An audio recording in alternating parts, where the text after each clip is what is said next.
And that's when I told her. Oh, and with arguably the greatest mind in the legal true crime world today, he's all over CNN, Court TV, in the UK on Sky News, and every other news outlet when only the best will do. A staple in the socials world when you need reliable news, racking up wins in the courtroom and wins in everyday life. He is the deep digging Georgian badass that is the terrific Joshua Schiffer. And joining us for the first time, when he wasn't clearing the way as the Star Center at Washington and Lee University, he was clearing the way for one of the most groundbreaking podcasts today in Justice Matters. 3 decades as America's lawyer, 50 murder trials, multiple RICOs, and the best damn analyst NBC News, MSNBC has ever seen. The king of homicide prosecution, the recipient of the Metropolitan Police Department's Chief of Police Medal of Honor Award, among several honors, and the captain of Tell It Like It Is. He is the fantastic Glenn Kirshner. Glenn, Josh, how you guys doing today? Hey, thank you, Derek. It's a good thing you weren't under oath with an intro like that. Do you know what? I was putting that together and I was like, because Josh always says you got to cut these things down because like we've had 3 or 4 people in here before. There's like 5 minutes worth of intros, so you got to kind of, again, if I read out everything's Glenn's done, it's going to be like, well, if you want to reach out to, it'll be the sign off. You just need to be like, man, there's a lot there. Wikipedia, this guy, it's amazing. I can't even tell more and more how much more. I'm telling you. You know That's what? very kind. And I don't know who put that Wikipedia together. I have no idea. I had no hand in it, but I still don't know how most of social media works, to be honest. It's just some massive decentralized, vaguely correct record of what happened that who knows. It's the modern version of Bede. Let's just say that. But you know the one downside of it is because we've talked to a million experts and stuff like that, and you're like, when you put yourself out there in socials, like obviously you guys, you're very well educated. And again, I was just going to say before Glenn hopped on, when you guys are in the business that you're in, keeping up on news and stuff like that, you have to keep up on this shit 24/7. Like there isn't like you don't want to be caught off guard and stuff. And then you'll get some asshole on Twitter going, Josh is an idiot. Glenn doesn't know what he's talking about and stuff. And you're like, no, you don't understand how smart these people are. You have to listen to them. Well, and I think that's kind of it's interesting with how you interact then with social media because you only can control what you respond to. And the better social media participants really curate their responses to people that kind of mean more. It is always funny when someone gets on a jag with someone that's just, some rando account, probably in a foreign country. Well, that's the thing is, you guys both went to law school, I'm assuming, for a long time. And then you just have some asshole going, oh, well, this isn't right. You'd be like, no, 8 years in school is a long time. I don't think people realize there's a lot of people. that. There's a lot of people who did that much school on our assholes and are still wrong. Well, speaking of assholes, we got there was a bunch of stuff and a bunch of questions that came in, but they all kind of circled around some of the same stuff. And the one thing we've been talking about the last little while is with the whole Epstein thing. And I'm curious what both of you think. Has enough time gone by that these files are so watered down where at this point it's almost like, why bother? Or do you think that there's still some meat left on that bone? I'm happy to go first. I believe that probably the most damning stuff in the Epstein files is still being unlawfully retained by now Todd Blanche, before him, Pam Bondi.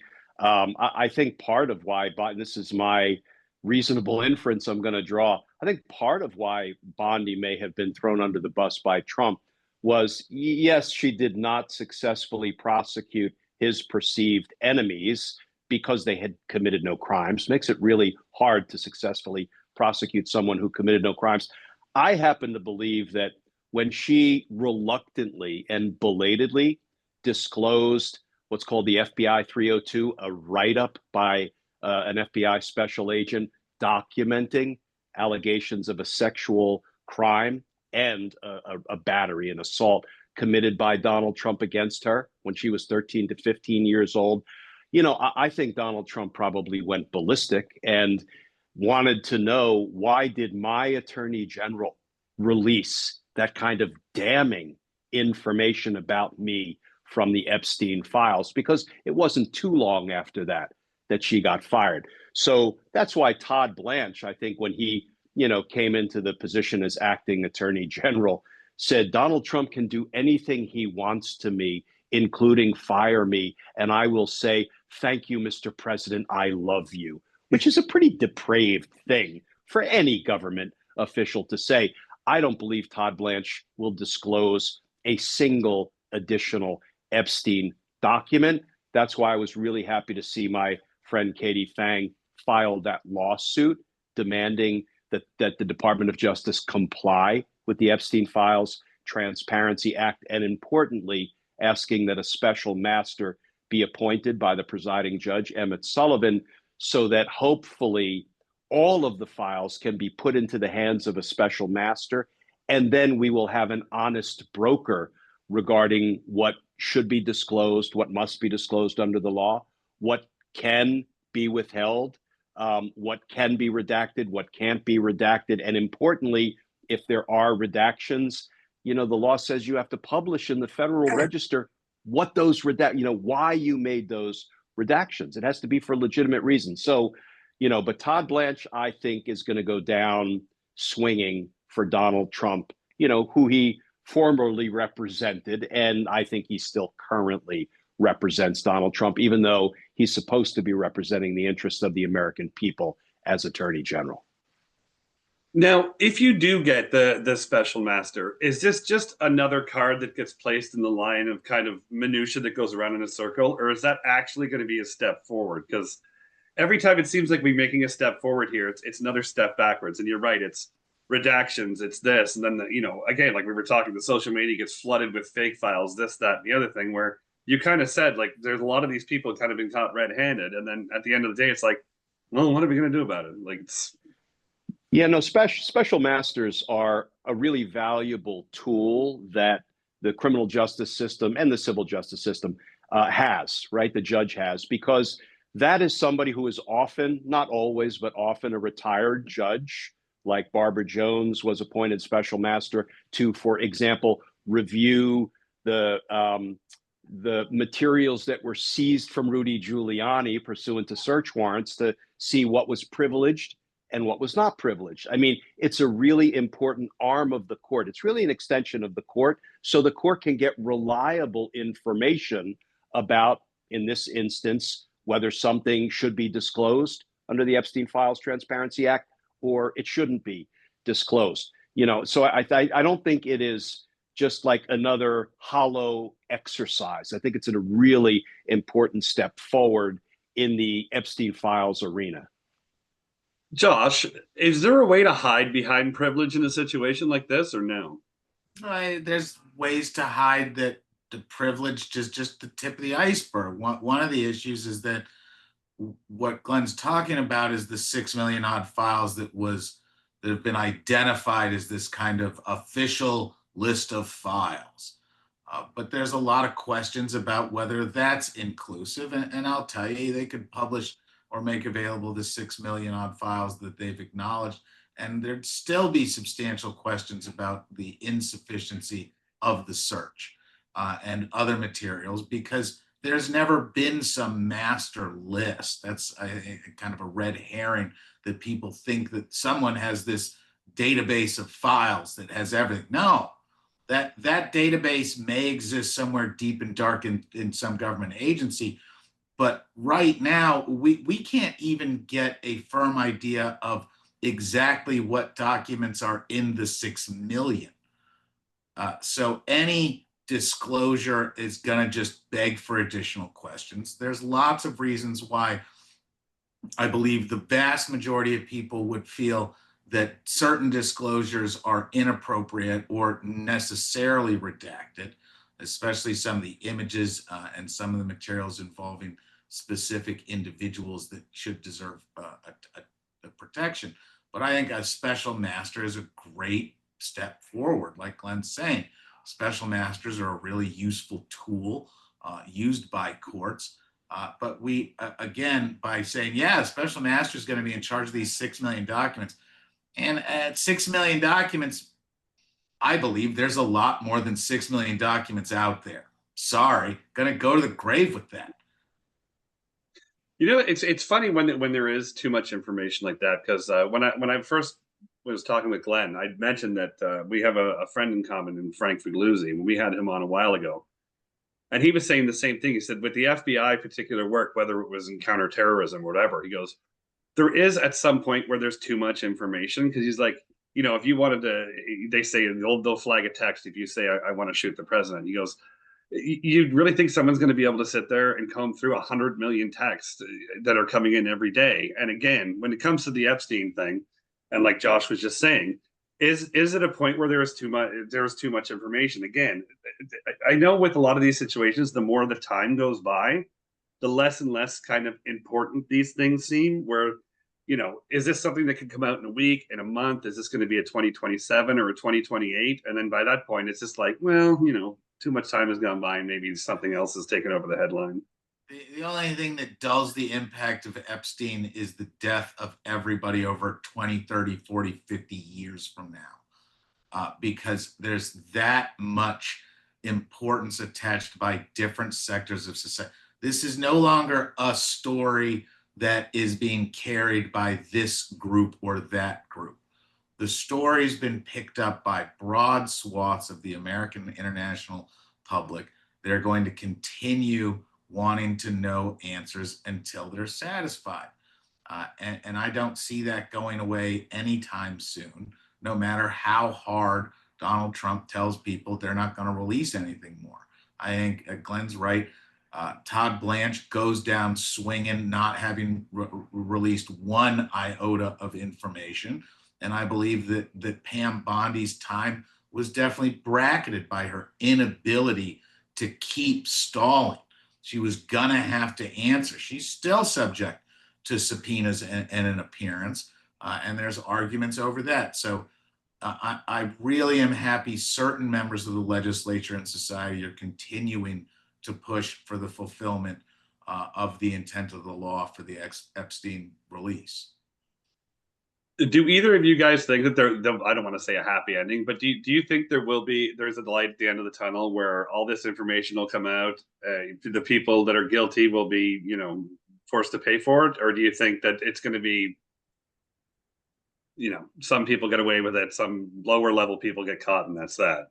I mean, the only way folks are ever going to be held accountable is if the rule of law comes back into the light of day, because right now it may not be dead, but it's just kind of in a coma in the Trump administration and Trump's dirty DOJ officials who are really, you know, so perverting the rule of law, weaponizing the powers of the Department of Justice to please dear leader. But I think, you know, one of the important data points is when they had that massive release of a batch of Epstein files, we saw countries around the world like snap into investigations. They're obtaining search warrants. For gosh sakes, they're arresting.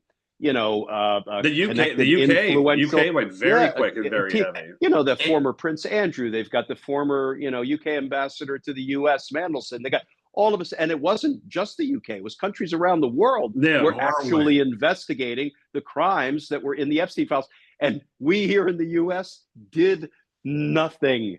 Right? I guess no crimes committed in the United States of America in connection with Epstein and Maxwell's massive conspiracy to sex traffic young girls. I mean, that, you know, it's just horrific what we have put those survivors, those victims through.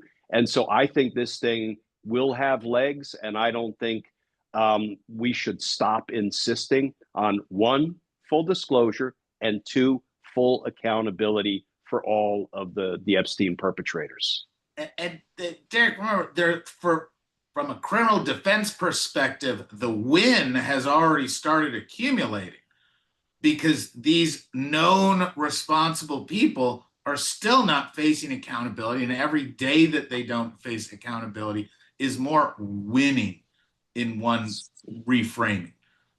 The idea that the moment the connection is being disclosed, these very powerful people like, done, gone. We just had another one at Bard College this week where, you know, we're talking about a pretty serious institution, big shot, important people being like, yep, I absolutely cannot withstand the public scrutiny due to my relationship and the unknowingness, awful tarring that this relationship tags me with. So I got to get out of here. This is a long way from done.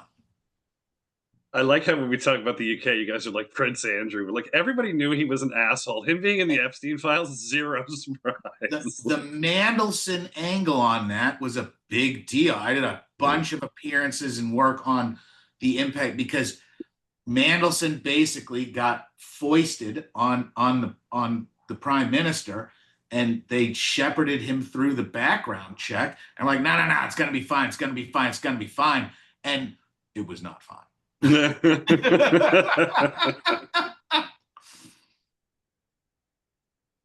All right, so we're still, I guess we're lying in wait for that. So another thing I wanted to talk to, again, Glenn and I, we have a mutual friend who's going through a little bit of shit for saying something about somebody that he probably, well, I would say he should have, but we talked about this a little while ago during the Karen Reed trial, just between Turtle Boy and them trying to sue, talking heads of this, that, and the other thing. And I don't know if we ever actually came to a conclusion about like where, as you guys, as both pundits and very popular ones, where is the line about you commenting on how you feel about a certain news story? So I just like, for example, if I come in here and I say, Glenn, you're full of shit. You're a terrible senator. If I have an axe to grind with you and I say a whole bunch of things, where does that line cross where the person, you can be sued, whether it's monetary or not? That line seems very gray, and I'm just curious if you guys can open a door on that.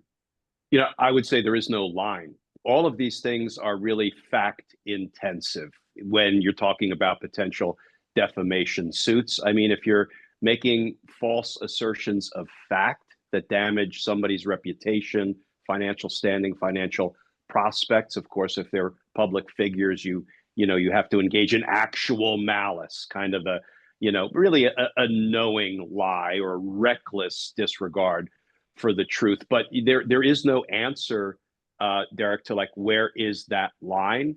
It really is going to be fact intensive and fact specific to each circumstance. I think I was fortunate because my kind of legal training started as an Army JAG back in the 80s when I was handling court-martial trials. And what I will say is, the military criminal justice system is very formal.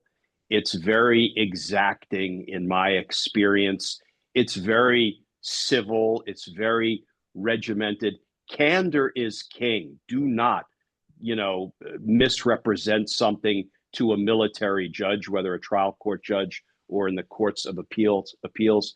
And that, I think, sort of trained me to make sure I'm pretty careful, I'm pretty precise.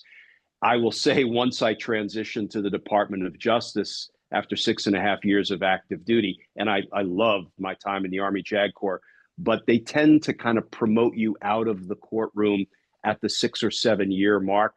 My third active duty assignment would have been back to the Army's Judge Advocate General School, the JAG School, which is on the campus of the University of Virginia, to get an LLM in military law, which I wasn't interested in, and I wasn't interested in leaving the courtroom. So instead, I left the Army. I went over to the DC U.S. Attorney's Office, where we are unique among all federal prosecutors nationwide and in the territories, because we are the federal prosecutors. We do all of the federal prosecuting, but we're also like the district attorneys for the District of Columbia. We do all the local prosecuting as well. So the murders and the rapes and the, carjackings and everything that goes on in DC.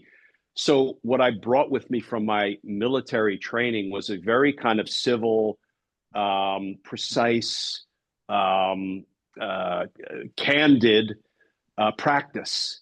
And so I try to have that carry over into what I do as a legal analyst. I fortunately, in all the years I've been doing this, I started in 2018 when I retired from the Department of Justice.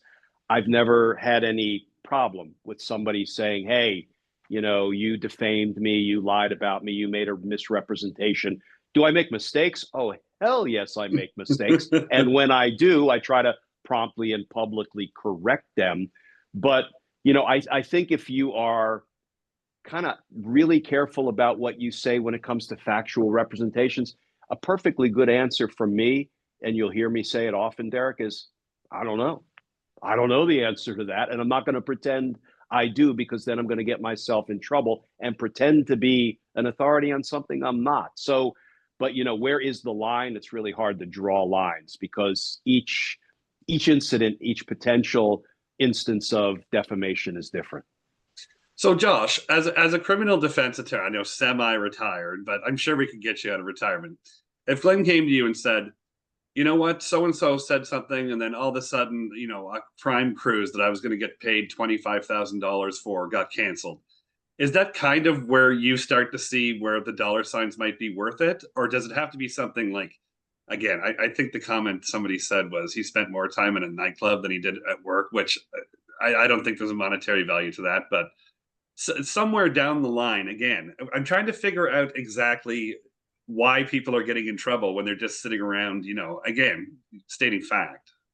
Well, it really, a lot of it has to do with the appetite of whoever it is that you may have offended. And like Glenn was saying, it's super factual. The defenses to defamation are really straightforward. There's slap and anti-slap and all kinds of different laws. I think really the key from the pundit side is you're responsible for what you say. Certainly you can, turn up the heat, and I've got appearances and commentary where I'm a little bit more punchy and assertive and contentious. But I'm also not going to lie or disparage anybody in a way that's going to reflect poorly on me. And in the United States, defamation is really kind of a hard burden to carry. There's a lot of complex moving parts of it in so many defamation cases, at least here at the ones in my practice. The answer was always, all right, so let's talk about damages. You can have a really great case, no damages. So what, you're gonna spend all this time and effort and money to win a token from a jerk? Man, that's not really the way the world works. I have to pay you 20 grand to go to court, so Glenn's gonna owe me $30. That is kind of one of those things where it's like, man, I'm a lawyer, I'm a streetwalker, same spectrum. I got a real high hourly rate, depending on your standard streetwalker or not, could be kind of low, but you want to pay me, I'm gonna use my best professional efforts to go work for you. And you can spend your money on poor choices. There's no law against that. And if you want to go pursue people on frivolous cases, I guarantee some lawyer somewhere will take your money.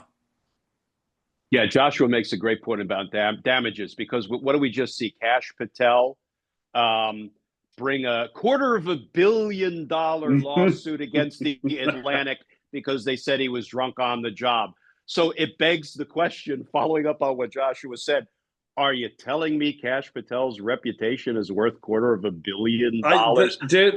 To me personally, it's not worth a plug nickel, quite frankly. And I also don't think it really impacted his financial standing or his financial prospects. Now, I will defer to Joshua because I have never handled the defamation. So I was a criminal prosecutor my whole career, never a civil litigator. But, and then Donald Trump is suing, what didn't he sue the Wall Street Journal for $10 billion? Come on. And he gets the headline in the $100 trillion. Where, listen, the age of messaging, the truth is, and facts do not matter. It is what was the initial societal cultural impact from the statement. Because in all of those Trump lawsuits, or at least the vast majority of them, they end up getting dismissed. You don't see a lot of successful verdicts or settlements on First Amendment issues unless it's very factually appropriate. It's literally, man, he's getting his good PR out of it and moving it. And that's one of the problems with the modern lawfare that we're facing right now, with the selective targeting of very specific media and cultural personalities. Hell, you can't say that it doesn't have a chilling effect on the world of comedy when you've got our late night whatever stars, all either getting fired, getting leaned on, being intentionally silent and non-offensive.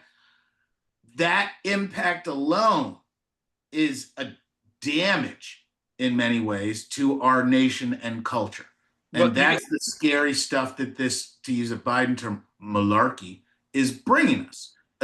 All the rules are broken and different, and the rule of law, don't even get me started how the rule of law has taken a shellacking over the last couple cycles.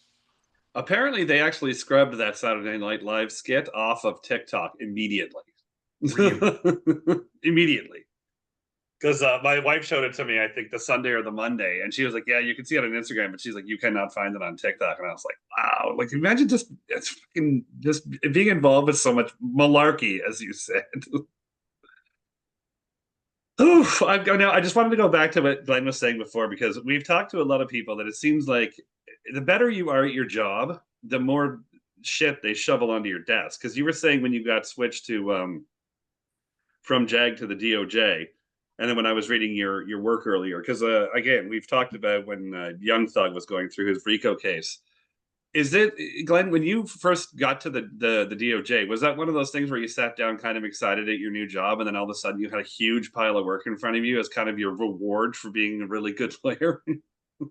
Yeah. So if you're going to be a prosecutor, working for the Department of Justice is probably a heck of a lot easier, to be honest, than working at a state DA's office or Commonwealth's attorney's office or state's attorney's office, because I don't know that people appreciate the number of criminal cases that the Department of Justice handles is infinitesimal as compared to the number of criminal cases handled in the states. I was a really bad bureaucrat because I didn't just go with the flow because that's what was expected. So when I hear the Department of Justice, I didn't mean to jump right to beating up on my old professional home, DOJ, but now you got me started, Derek. So when I hear federal prosecutors beat their chest and brag that they've never lost a trial, when I see the Department of Justice forever saying they have a 99.6% conviction rate, you know why that is. It's because they only take the strongest cases to trial. People may not know, but every time a federal crime is committed, a crime where there's a federal hook, there's federal jurisdiction, almost always a state crime is committed. One example, I handled the murder of an FBI federal task force officer. It was a death eligible case. The death penalty was a permissible or a possible punishment. But when you murder an FBI agent or a task force officer, you're committing a federal crime because of their status, but you're also committing the state crime of murder in the state or the jurisdiction where you killed the person. So that's one example. Another example is if you cheat on your federal income taxes, your taxes, you're cheating on your state taxes too. So you got a federal crime, you got a state crime. So you know what happens, Derek? The feds will so often say, you know what, this case has some weaknesses. It's not perfect. It's not a sure winner at trial. Let's kick it to the state. Let's just let the state handle this one. And the state is kind of the jurisdiction of last resort. So I will say, when I got to the Department of Justice, the U.S. Attorney's Office for the District of Columbia, yeah, we had pretty hefty caseloads. So I was the chief of homicide eventually. I worked first for Bob Mueller, who was the chief of homicide before he was the director of the FBI and special counsel and all of that. He taught me not only how to handle murder cases, but how to run the homicide section. And then I took over a short while after he left our office, and I had 30 federal homicide prosecutors that I supervised. They all had pretty hefty caseloads. They were carrying lots of murder cases because in DC, the murder business is always good. Unfortunately, we always have far too many homicides in DC. But here's what I'll say. I will never complain about the workload at the U.S. Attorney's Office or the Department of Justice, because my fellow prosecutors in the states have it 10 times worse, because DOJ does have the resources of the federal government behind it, unlike, state DA's offices. they are often operating on shoestring budgets. They have huge caseloads. They have insufficient resources. So I will never complain about, what was a pretty hefty caseload at the U.S. Attorney's Office, because by comparison, I feel like I had it good. Yeah. Derek, you got to understand that the difference that Glenn's talking about between state and Fed cannot be understated. The states are just massive when you talk about the scope, the number of people involved, the jurisdictional breadth. Federal law really is concentrated narrowly, with the exception, kind of like Glenn's talking about. DC has a unique spot because they've got the local jurisdiction as well. But federal prosecutions have the luxury of a lot of support with resources, with directions. When the feds go after you, man, they don't just assign some random fella. No, they go after you. It is a formal process. They have all kinds of different resources that really would shock a lot of people expecting a state prosecution. And one of the issues with that selectiveness is that a lot of cases don't get federal attention. We've spoken about how there's a gap in prosecution, especially in fraud, where once you get above $1-3 million, your average state prosecution white collar office doesn't know what to do. And so they get referred. Oh, you need to go to the FBI. FBI goes, are you kidding me? I don't have space for a $1-3 million fraud. I'm chasing these 20, 50, $100 million frauds. And talk to any active U.S. attorney, they'll tell you they can find fraud cases in the millions of dollars just turning around.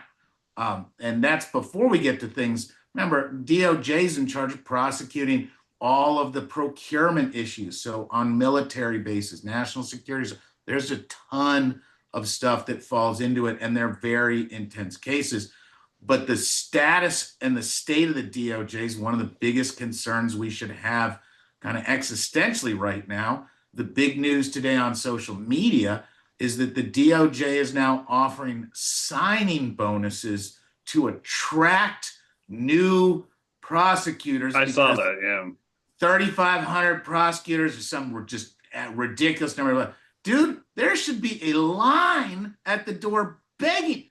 You don't get a better prosecutor job than the DOJ. It's what the if you graduated law school, you might have 1-2 people that go DOJ, unless you're at like a DOJ feeder school. Like, it is the Super Bowl of prosecuting. The idea that they have to now offer signing bonuses to go to the is just, it's got to make people like Glenn just cringe.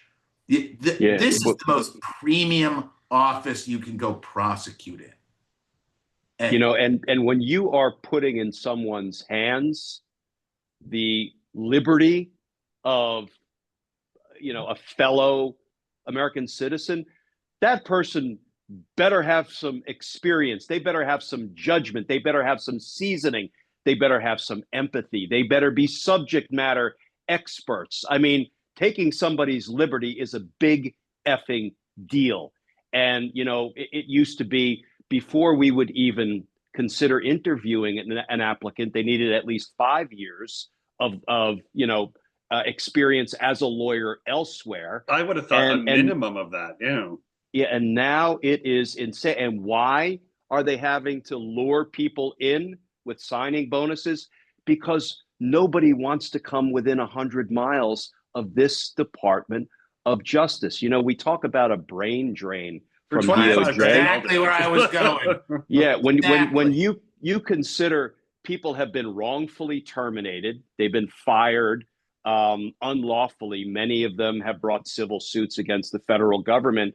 People have resigned because they wanted no part of this dirty DOJ leadership that Trump has put in place. It's not just a brain drain, it's an ethics drain.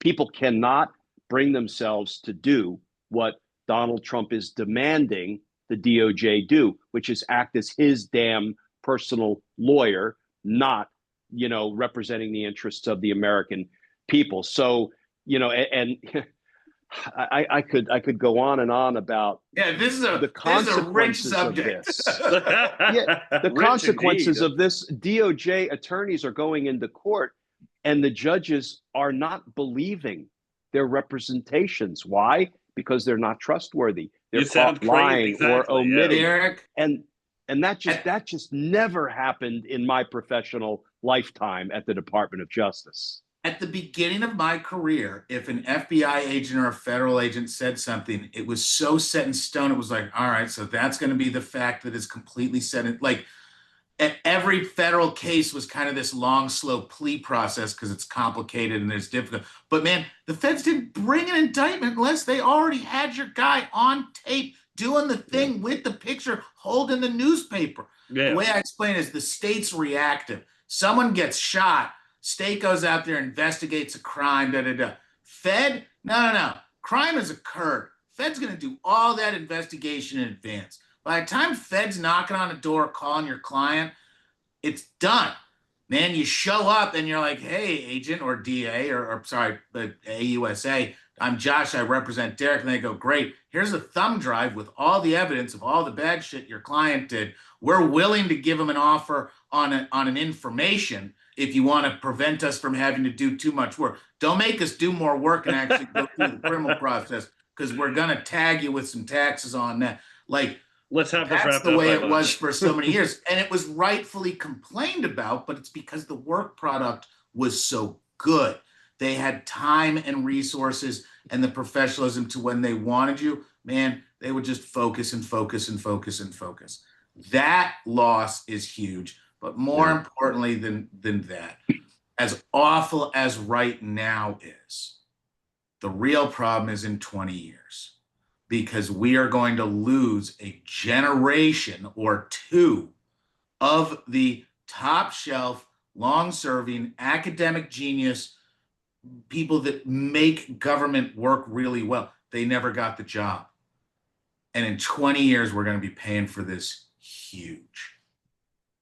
And that breaks my heart. And here's what I'm hoping, Joshua. I'm hoping that a lot of old folks like me will go back to the Department of Justice come January 2029 to go on the cleanup mission, the reform mission, the rebuilding mission, and most importantly, the accountability mission. Because if we don't hold Trump and his criminal associates accountable for what they're doing to the American people right now, shame on us. We don't deserve to keep our republic.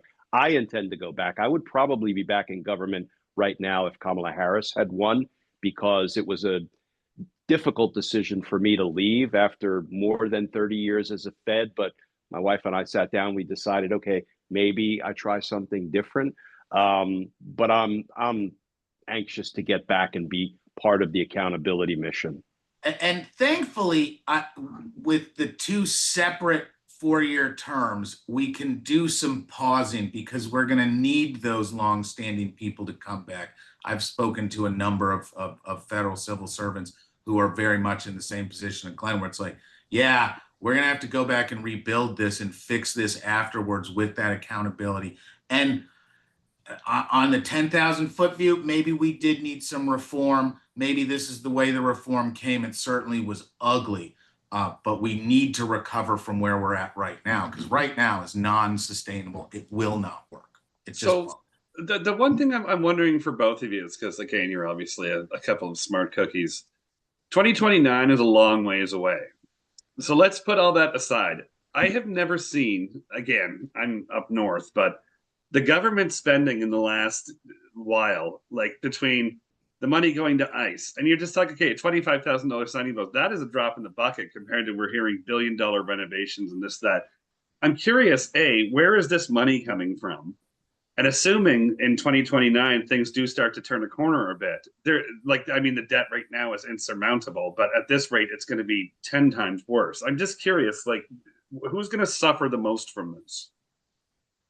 I'll defer to Joshua because I don't know anything about economic policy, and I'm not going to pretend to. It's all deficit spending as far as I'm concerned. Do they just print more money? I don't know how any of that stuff works. Yeah, that is something that I spend a freakishly inordinate amount of time. You asked earlier about how do you keep up with the new. It's basically my full-time job, is my hobby, is my enjoyment. I'm a inveterate news junkie. Um, the deficit spending, the government can basically create as much money as it wants. Now there are impacts from that. That's how we end up with inflation, stagflation. There's all kinds of different buttons and levers you can pull. But if we want to make more money, we literally create it out of nothing. That's an inherent power of the currency control, not a good thing. And how that gets mitigated and managed over time globally will be a big issue. If you overprint your money and screw up your fundamentals, there are waves. There's accountability and responses on that stuff, and it's not good. Every school child in America saw the Weimar Republic pictures in history class of the wheelbarrows filled with millions of marks. That can kind of happen. Interesting. Going back to that, I know when we were talking about putting this show together, a lot of people were asking about the whole ICE situation, and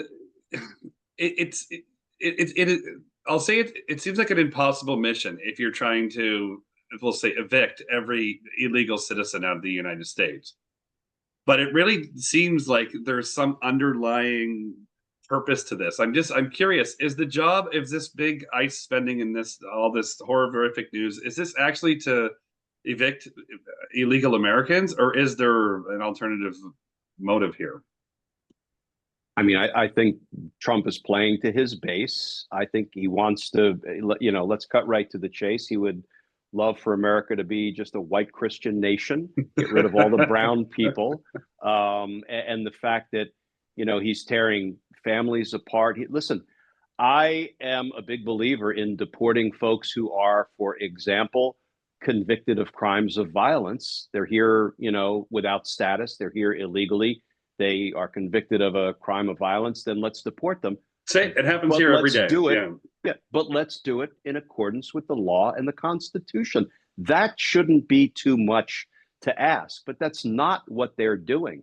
They are sending these masked agents into the streets of America to terrorize communities. And, one of the things that drives me to distraction is we see abuses of the Constitution all day, every day, that people are catching on their cell phones, videoing what these agents are doing.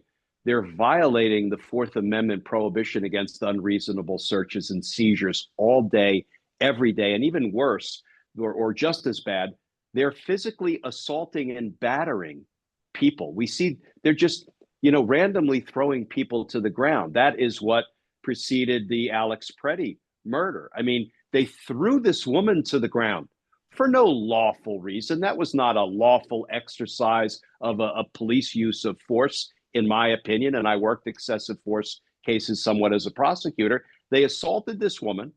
Alex Preddy went over to help her.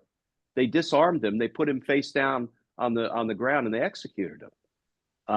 Again, I was a homicide prosecutor for 22 of my 30 years. That is a criminal homicide all day long. Whether we can argue about whether it's second-degree murder, voluntary manslaughter, involuntary manslaughter, but and we see this going on day after day after day.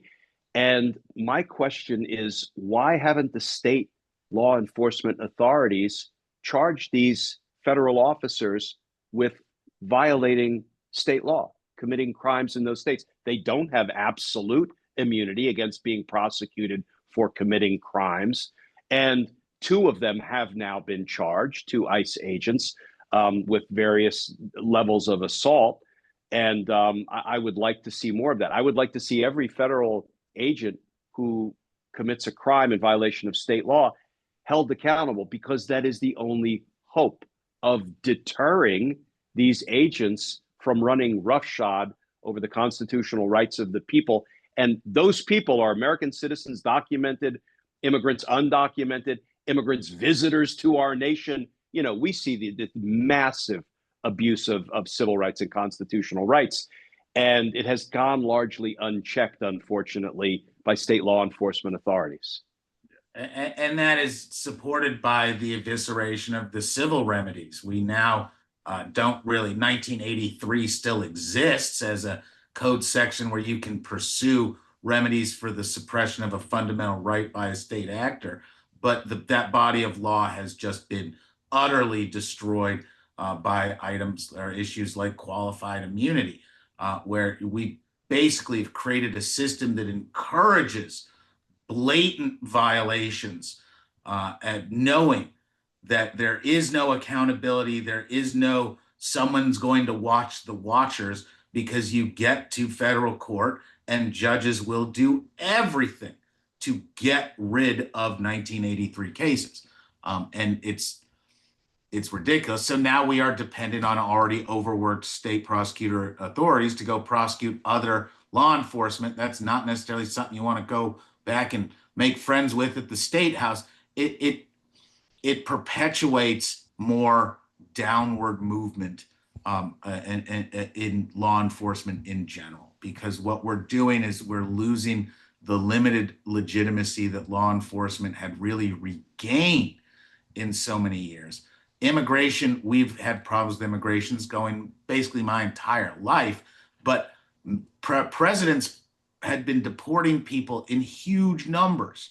It was that this president decided to make immigration a flashpoint using fear by terrorizing your generic white middle class American, that these people were here for my jobs. And when that didn't work, it was they're all rapists and they're going to get your women's.